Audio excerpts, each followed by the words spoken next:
ओम नमः शिवाय। शिव महापुराण रुद्र संहिता सतीखंड अध्याय 38। शिव द्वारा दधीचीने अमरतानी प्राप्ति। सूत पुराणजी कहेवा लाग्या, ब्रह्माजीए आ प्रमाणे કહ્યું કે નારદજીએ તેમને પૂછ્યું કે હે બ્રહ્મા, શિવ વિમુખ થઈને વિષ્ણુ દક્ષના યજ્ઞમાં કેમ ગયા, જેને કારણે તેમનું અપમાન થયું? મારા આ સંદેહને દૂર કરવા માટે શિવજીનું ચરિત્ર મને સંભળાવો। બ્રહ્મા બોલ્યા, હે વિપ્રવર, હું સર્વની શંકાને દૂર કરવા માટે તમને શિવજીનું ચરિત્ર સંભળાવું છું, તે સાંભળો। પહેલા ક્યારેક દધીચીના શાપથી વિષ્ણુનું જ્ઞાન ભ્રષ્ટ થયું હતું, જે કારણે તે દક્ષના યજ્ઞમાં ગયા હતા। નારદે પૂછ્યું, દધીચી તો વિષ્ણુના પરમ સહાયક હતા, તેમણે વિષ્ણુને શા માટે શાપ આપ્યો?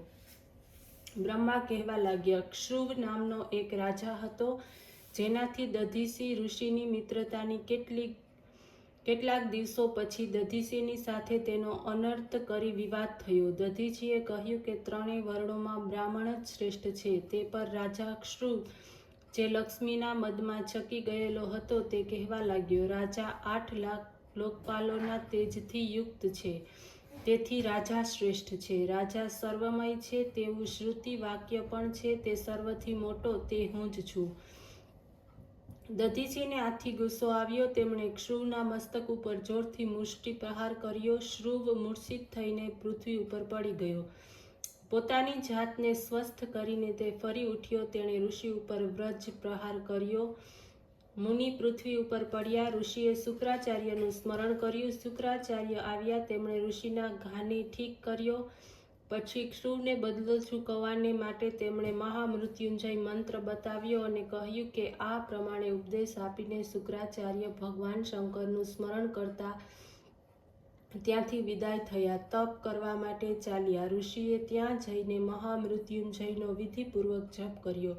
શિવજીની કૃપા પ્રાપ્ત કરવાને માટે તપ કર્યું। તે તપથી પ્રસન્ન થઈને ભગવાન શંકર મુનિની આગળ આવ્યા અને દધીચીને કહેવા લાગ્યા, વરદાન માગો। ભક્ત શ્રેષ્ઠ દધીચીએ કહ્યું, હે મહાદેવજી, આપ મને 3 વરદાન આપો। એક તો મારા શરીરના હાડકાં વ્રજ સમાન થાય, બીજું કે એ મને કોઈ બંધન કરી શકે નહીં, ત્રીજું કે હું દીન ન થાઉં। શિવજીએ તથાસ્તુ કહીને તેમણે 3 વરદાન આપ્યા। મુનિ પ્રસન્ન થયા। ઋષિ શીઘ્ર ક્ષુભની પાસે આવ્યા, તેના મસ્તક ઉપર પોતાના ચરણનો પ્રહાર કર્યો। ક્ષુભ વિષ્ણુનો પરમ ભક્ત હતો, જેનાથી અભિમાની બનેલા તેણે ઋષિની છાતીમાં વજ્રનો પ્રહાર કર્યો, પરંતુ શિવના વરદાનને લીધે દધીચીને કંઈ જ ન થયું। આ જોઈને બ્રહ્માનો પુત્ર ક્ષુભ ઘણો જ વિસ્મિત થયો। મૃત્યુંજયના સેવક દધીચીએ તેને પરાસ્ત કર્યો। તે પરાજયથી લજ્જા પામેલો ક્ષુભ વનમાં તપ કરવા માટે ચાલ્યો। મુકુંદ ભગવાનની આરાધના કરી। તેના તપથી પ્રસન્ન ભગવાન વિષ્ણુ ગરુડ પર બેસીને આવ્યા। ભગવાન વિષ્ણુ તેના દર્શનને આવ્યા। વિષ્ણુ ભક્ત ક્ષુભે દધીચી દ્વારા થયેલા પોતાના અપમાનની વાત કહી, મૃત્યુંજયનો પ્રભાવ કહ્યો। વિષ્ણુએ કહ્યું, અવશ્ય શિવજીના ભક્તને કોઈનો ભય નથી, તેમને દુઃખ લેવાથી મને અને દેવતાઓને શ્રાપ લાગે છે। બ્રાહ્મણના શ્રાપથી તો હવે દક્ષના યજ્ઞમાં મારો વિનાશ અને પુનરુત્થાન થશે। હે રાજેન્દ્ર, હું આ બધું વૃત્તાંત ન કરી શકું, પરંતુ એટલું જરૂર કહીશ કે જેનાથી દધીચી ઉપર તને વિજય પ્રાપ્ત થાય। અધ્યાય 39 વિષ્ણુ દધીચી સંવાદ। બ્રહ્માજી બોલ્યા, હવે એક દિવસ રાજા ક્ષુભનું કાર્ય સિદ્ધ કરવાને માટે ભગવાન વિષ્ણુ મહર્ષિ દધીચી પાસે આવ્યા। મહર્ષિ, હું તમારી પાસે એક વરદાન માગવા આવ્યો છું। મહર્ષિ દધીચી શિવના પરમ ભક્ત હતા। તેમણે આંખો બંધ કરીને શિવનું ધ્યાન કર્યું। વિષ્ણુનું કપટ તેણે જાણી લીધું। તે બોલ્યા, હું બધું જ સમજી ગયો છું, પરંતુ તમે ભગવાન છો, હું તમને શું કહું? બ્રાહ્મણનો વેશ ધારણ કરીને આવ્યા છો।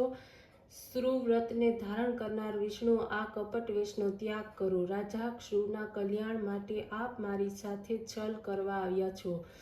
શર્મિંદા બનેલા ભગવાન વિષ્ણુ દધીચીને પ્રણામ કરીને બોલ્યા, હે મહામુનિ, ચોક્કસ તમારું કહેવું સાચું છે। હું જાણું છું કે જ્યારથી આપ શિવ ભક્ત થયા છો ત્યારથી આપને કોઈનો ભય નથી, પરંતુ આપ મારા કહેવાથી એકવાર રાજાક્ષુની પાસે જાઓ અને તેને કહી દો કે હું તમારાથી ડરું છું. વિષ્ણુની આ વાત સાંભળી શિવના શ્રેષ્ઠ ભક્ત દધીચી હસતા હસતા કહેવા લાગ્યા, હું શિવના પ્રભાવને કારણે ક્યાંય કોઈનાથી ડરતો નથી, પછી તેને શું કહેવા જાઉં? આ વાત ઉપર વિષ્ણુને ક્રોધ આવ્યો. તેમણે પોતાનું ચક્ર ઉઠાવ્યું, મહર્ષિ દધીચીને મારવાની ઈચ્છા કરી, પરંતુ ચક્રનો પ્રતાપ બ્રાહ્મણ મુનિ દધીચી ઉપર કંઈ પણ ન થયો. ત્યારે દધીચીએ હસતા હસતા ભગવાન વિષ્ણુને કહ્યું, હે ભગવાન, આ શિવજીનું આપેલું ચક્ર આપ મારા ઉપર છોડવા ઈચ્છો છો, પરંતુ તે ચાલ્યું નહીં. તે ચાલે પણ કેવી રીતે? શિવજીનું અસ્ત્ર મારા જેવા બ્રાહ્મણોને માટે નથી. ખરેખર આપ ગુસ્સે છો તો એક પછી એક બ્રહ્મશસ્ત્ર વગેરે શસ્ત્રો તથા બાણોનો પ્રયોગ કરો. પછી આ દધીચીને બ્રાહ્મણ માત્ર જાણીને પરાક્રમહીન સમજીને વિષ્ણુએ ક્રોધ કરીને તેના ઉપર પોતાના બધા અસ્ત્રો ચલાવ્યા. દેવતાઓએ પણ વિષ્ણુને સહાય કરી. ઇન્દ્રાદિ દેવોએ વેગપૂર્વક મુનિ દધીચી પર અસ્ત્રોનો મારો ચલાવ્યો, પરંતુ શિવ ભક્ત દધીચીએ મુઠ્ઠી ભરી કુશ ફેંક્યા. આ કુશો શંકરના પ્રભાવથી પ્રલયાગ્નિનું તેજ ધારણ કરનાર થયા અને કાલાગ્નિ સમાન ત્રિશૂલ બનીને પોતાની જ્વાળાઓથી આયુધધારી દેવતાઓને સંહાર કરવા લાગ્યા. વિષ્ણુ, યમ અને ઇન્દ્ર વગેરે દેવતાઓના છોડેલા અસ્ત્ર તે ત્રિશૂલને પ્રણામ કરી કુંઠિત થઈ દેવતા પરાક્રમહીન બની ત્યાંથી ભાગવા માંડ્યા. માત્ર વિષ્ણુ યુદ્ધમાંથી હટ્યા નહીં અને શૈવ દધીચી પણ શિવજીની કૃપાથી નિર્ભય થઈ તેમની સાથે યુદ્ધ કરતા રહ્યા. ભીષણ યુદ્ધ થયું. ત્યારે હે નારદ, હું વિષ્ણુ ભક્ત બ્રહ્મા રાજાક્ષુને સાથે લઈને તેમનું યુદ્ધ જોવા ગયો. મેં વિષ્ણુ અને દેવતાઓને યુદ્ધ કરતા રોક્યા અને કહ્યું કે આપ લોકોનો પ્રયાસ વૃથા છે. આ બ્રાહ્મણને તમે જીતી શકો તેમ નથી. વિષ્ણુએ આ સાંભળ્યું તે દધીચી મુનિને પ્રાર્થના કરવા લાગ્યા. રાજાક્ષુએ પણ દીનતાથી મુનિની પાસે જઈને પ્રણામ કર્યા. તેમની પ્રાર્થના કરી આથી પ્રસન્ન થઈને મુનિ દધીચીએ તેના ઉપર તો કૃપા કરી, પરંતુ વિષ્ણુ વગેરે ઉપર તેમનો ગુસ્સો ઓછો ન થયો. તેમણે પોતાના હૃદયમાં ભગવાન શંકરનું સ્મરણ કર્યું. વિષ્ણુ સહિત સર્વ દેવતાઓને શાપ આપી દીધો કે સમય આવે તમે લોકો રુદ્રના કોપાગ્નિથી ભસ્મ થઈ જશો.